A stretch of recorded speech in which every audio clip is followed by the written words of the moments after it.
Assalomu alaykum hammaga. Bugun sizlar bilan hammaga birdek yoqadigan Napoleon tortini tayyorlaymiz. Avval ishni slayonli xamir qilib olishdan boshlaymiz. Aniq retseptini opisiyaga joylayman. Videoni ko'rishdan avval like bosishni unutmang. Un bilan margarinni kroshka holiga keltirib olib, 200 g suvga bitta tuxum, 1 choy qoshiq tuz, 1 osh qoshiq uksus solamiz. Kroshka shu holatga kelganda boyagi tuxumli massamizni qo'shib aralashtirib xamir qorib olamiz.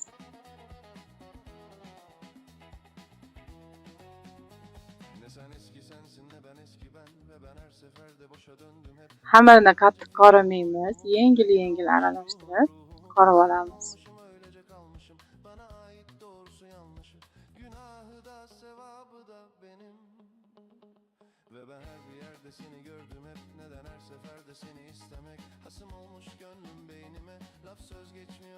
Tayyor bo'lgan xamirni katta qilib yoyib, uni konvert shaklida o'rab olamiz.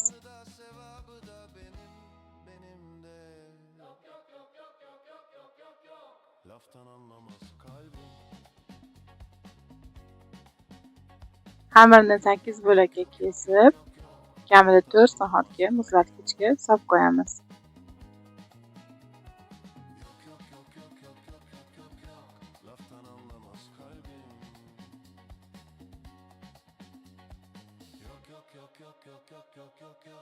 Laftan anlamaz kalbim.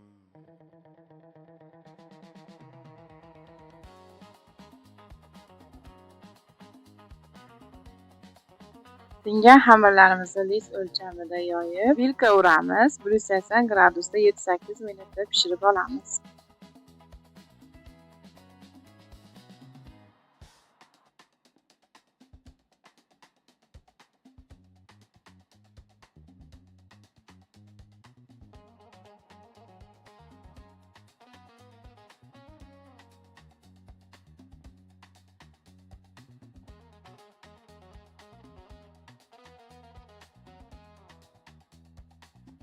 Endi navbat krem tayyorlashga.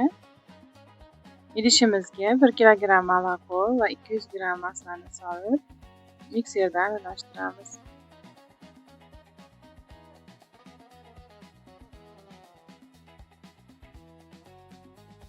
Sen eski sensin de ben eski ben ve ben her seferde boşa döndüm hep. Kovalar gece fikrin uykumu, rehin almış ruhumu. Senin olmuşum öylece kalmışım, bana ait doğrusu yanlışı. Mana ko'zlarimiz pishib chiqdi. Endi krem surkab cho'tka yordamida hamma joyiga yedirib olamiz.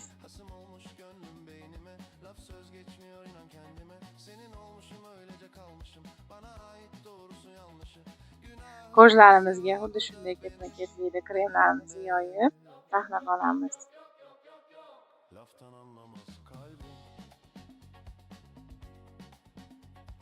Bitta ko'rujimizni maydalab, urvoq holatiga keltirib, tayyor bo'lgan tortimiz ustiga sepib olamiz.